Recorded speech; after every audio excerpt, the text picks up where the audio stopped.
बिस्मिल्लाहिर्रहमानिर्रहीम। अस्सलाम वालेकुम। पीके प्रॉपर्टी गाइड के प्लेटफॉर्म से मैं आपका होस्ट चौधरी कामरान, आप देख रहे हैं पीके प्रॉपर्टी गाइड। आज की जो हमारी वीडियो है ये स्पेशली बजट 2025-26 से रिलेटेड है कि ये जो अभी वफाकी बजट पेश किया गया है, जो तजवीज़ दी गई बजट के अंदर, इसमें प्रॉपर्टी से रिलेटेड, रियल स्टेट से रिलेटेड क्या इन्होंने जो अनाउंसमेंट की है, क्या रिलीफ दिया है, उसमें कौन कौन से टैक्सेस इन्होंने माफ़ किए हैं और वो जो टैक्सेस माफ़ किए हैं वो परचेजर को बेनिफिट हो रहा है, सेलर को बेनिफिट हो रहा है और किस मद में हो रहा है।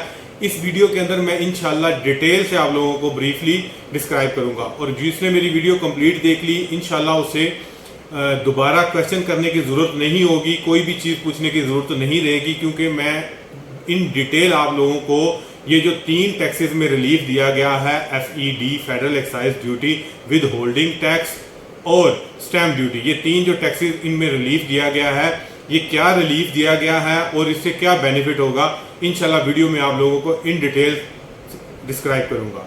अगर आप मेरे चैनल पे नए हैं ज़रूर सब्सक्राइब करें, बेल के आइकन को प्रेस करें ताकि आपको स्पेशली गुलबर्ग से related time by time video मिलती रही। वीडियो की डिटेल में चलते हैं।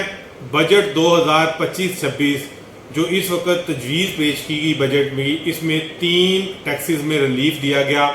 First of all with holding tax की बात की गई, सेकंड फेडरल एक्साइज ड्यूटी की बात की गई, थर्ड जो है वो स्टैम्प ड्यूटी की बात की गई। मैं आपको वीडियो के स्टार्ट के ऊपर ये एक चीज़ कंफर्म कर दूं कि ये बजट जो रिलीफ दिया गया है वफाकी बजट के अंदर, ये सिर्फ परचेजर को रिलीफ दिया गया है, इसमें सेलर को रिलीफ कोई नहीं है। सेलर को वही पुराने टैक्सेस ही इम्प्लीमेंट होंगे, सिर्फ परचेजर साइड से जो है वो बेनिफिट मिलेगा। जो कोई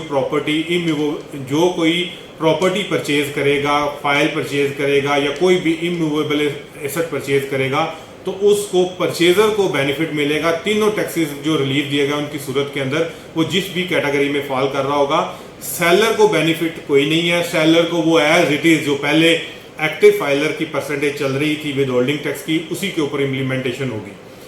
इसको मैं डिटेल से आपको डिस्क्राइब कर दूं। पहले मैं आपको विद होल्डिंग टैक्स के बारे में बताता हूं कि विद होल्डिंग टैक्स क्या है।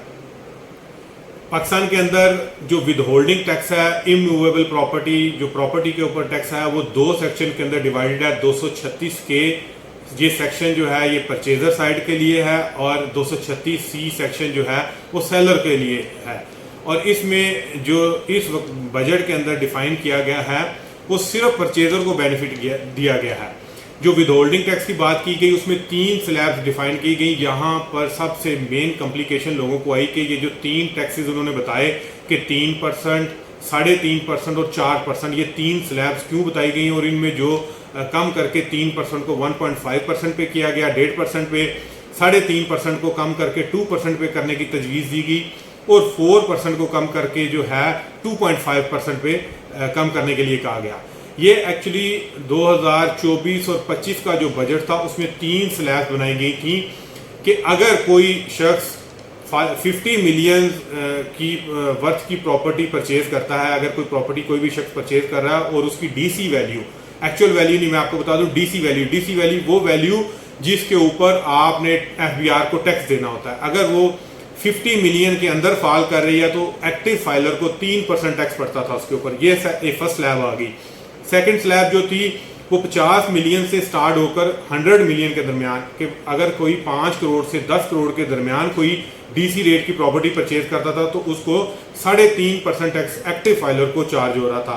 ये सेकंड स्लैब होगी। और थर्ड स्लैब जो थी वो थी 100 मिलियन प्लस, मीन के 10 करोड़ प्लस डीसी रेट की कोई प्रॉपर्टी परचेज कर रहा तो उसको जो है वो 4% टैक्स जो है एक्टिव फाइलर का इम्प्लीमेंट हो रहा था। अब जो रिलीफ दिया गया 236C सेलर को, वही सेम तीनों स्लैब्स के अंदर कि अगर 50 मिलियन के अंदर है तो 3% टैक्स ही लगेगा एक्टिव फाइलर को, और अगर वो 50 से 100 मिलियन के दरमियान में है तो वो 3.5% ही रहेगा, और अगर वो 100 मिलियन प्लस है तो सेलर को कोई बेनिफिट नहीं, वो 4% ही टैक्स देना पड़ेगा। लेकिन जो परचेजर को यहाँ रिलीफ दिया गया विद होल्डिंग टैक्स के अंदर, वो रिलीफ ये दिया गया कि 3% वाला जो 50 मिलियन के अंदर परचेज कर रहा है, क्योंकि 80-90% प्रॉपर्टीज जो है वो 50 मिलियन डीसी रेट के अंदर ही फॉल करती हैं। बहुत कम प्रॉपर्टीज होती हैं जिनकी डीसी वैल्यू इससे ज़्यादा इंक्रीज हो 5 करोड़ से। तो वो वहाँ पर प्रॉपर्टीज़ को जो है वो वही 3% को कम करके 1.5% पे करने की तजवीज़ दी गई है। ये इम्प्लीमेंट नहीं हुआ, इम्प्लीमेंट ये जो है आफ्टर अप्रूवल होगा। लेकिन मैं आपको इसकी डिटेल बता रहा हूँ कि ये जो तजवीज़ है 1.5% की 3% वाले को कम करके दे दी गई। फिर 50 मिलियन से 100 मिलियन वाला जो 3.5% टैक्स वाल में फाल कर रहा था एक्टिव फाइलर, उसको 2% पे कर दिया गया। और 4% वाला जो स्लैब था उसको कम करके 2.5% पे ले आए। ये 3 स्लैब्स की वजह से लोगों में कॉम्प्लिकेशंस थी कि ये कौन सी स्लैब हैं, किन को इसमें रिलीफ मिलेगा। सिर्फ परचेजर को मिलेगा, और जो परसेंटेज कम किया उस तजवीज़ के ऊपर अगर वो अप्रूव हो जाता है तो परचेजर को जो भी परचेजर प्रॉपर्टी परचेज करेगा, ये वफाक से रिलेटेड है। वफाक में जो सोसाइटियाँ फाल कर रही हैं, ये क्योंकि बजट जो है ये वफाकी है, सूबाई में अगर ना चेंजिंग की तो उसके बाद ये सूबाई पे इम्प्लीमेंट हो जाएगा। लेकिन इस वक्त ये वफाकी है, वफाक पे जो सोसाइटी भी आप परचेज करेंगे किसी भी सोसाइटी के अंदर, तो ये स्लैब्स के अंदर ये बेनिफिट आपको मिल जाएगा। सेकेंड टैक्स की बात करूं तो FED, फेडरल एक्साइज ड्यूटी, ये टैक्स जो है ये सेलर जो के लिए थोड़ा सा रिलीफ है, लेकिन ये उन सेलर के लिए रिलीफ है कि वो सेलर जिन्होंने न्यू बुकिंग परचेज की थी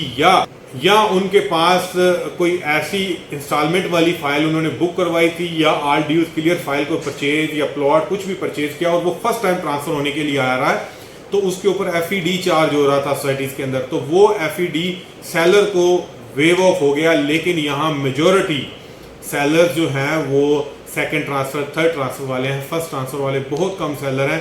तो इस वजह से सिर्फ ये फर्स्ट ट्रांसफर वाले सेलर्स को FED से रिलीफ मिल गया, ये सेलर को बेनिफिट मिल गया। अब जो थर्ड था स्टैम्प ड्यूटी जो थी, ये रिलीफ भी परचेजर के लिए है। स्टैम्प ड्यूटी परचेजर को पे करनी पड़ती है जब वो प्रॉपर्टी परचेज करता था। नॉर्मली सोसाइटीज़ के अंदर, इस्लामाबाद के अंदर स्टैम्प ड्यूटी बहुत कम सोसाइटीज़ हैं जो ले रही थी। ज़्यादा सोसाइटीज़ में, जैसे मैं गुलबर्ग की बात करूं तो यहाँ स्टैम्प ड्यूटी नहीं थी, यहाँ सिर्फ एक विद होल्डिंग टैक्स और FED इम्प्लीमेंट हो रहा था। स्टैम्प ड्यूटी यहाँ नहीं थी। लेकिन जहाँ ओपन एरिया में आप ज़मीन परचेज कर रहे थे वहाँ आपको 4% स्टैम्प ड्यूटी पड़ती थी DC रेट का, तो उसमें ये रिलीफ ये परचेजर को मिला कि वो तमाम स्लैब्स के लिए, उसमें कोई फर्दर स्लैब नहीं रखी गई, उसमें उन्होंने उसको यकमुश्त जो है वो 1% पे कन्वर्ट कर दिया कि 4% आपका जो आपका जो स्टैम्प ड्यूटी थी 4%, वो डायरेक्टली कम होकर 1% पे आ गई। अब ये 3 जो टैक्सेस थे, FED, फेडरल एक्साइज ड्यूटी, उसके बाद आपका विद होल्डिंग टैक्स और स्टैम्प ड्यूटी, ये तीनों टैक्सेस को मैंने आपके पास ब्रीफली आपको डिस्क्राइब कर दिया कि स्टैम्प ड्यूटी जो है ओपन एरिया में लग रही थी, वहाँ 4% से कम होकर 1% पे आएगी। किसी सोसाइटी में ये इम्प्लीमेंट नहीं थी, स्पेशली गुलबर्ग में कुछ सोसाइटियाँ ऐसी थी जहाँ ली जा रही थी इसमें वफाक के अंदर, लेकिन वहाँ पर भी अब ये 1% पे आ जाएगी। ये भी परचेजर को बेनिफिट मिल गया, FED सेलर को बेनिफिट मिला, लेकिन उन सेलर को जो फर्स्ट टाइम सेल करने जा रहे हैं उनको, अदरवाइज नॉर्मली जो सेलर्स हैं, जैसा कि मैं गुलबर्ग सोसाइटी की बात करूं तो यहाँ मेजॉरिटी सेलर जो है वो सेकंड ट्रांसफ़र, थर्ड ट्रांसफ़र वाले हैं, उनको FED में वो फाल ही नहीं करते थे। उनको पहले ही भी FED नहीं चार्ज हो रहा था और अब भी उनको FED का कोई बेनिफिट नहीं मिलेगा, ऑब्वियसली चार्ज नहीं होगा। सिर्फ जो फर्स्ट टाइम सेलर हैं, जो फर्स्ट टाइम प्रॉपर्टी अपनी बेच रहे हैं, वो उनको जो है ये वेव ऑफ हो चुका हुआ, जो उनको 3% पड़ रहा था एक्टिव फाइलर को, वो माफ़ कर दिया गया है।